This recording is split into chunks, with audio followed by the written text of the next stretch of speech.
This jump demonstration shows how to calculate confidence intervals on the mean and standard deviation of a continuous variable. We'll use the energy bar data table.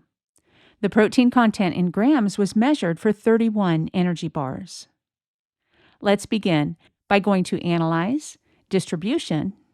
Protein is the Y variable, and then I'll click OK.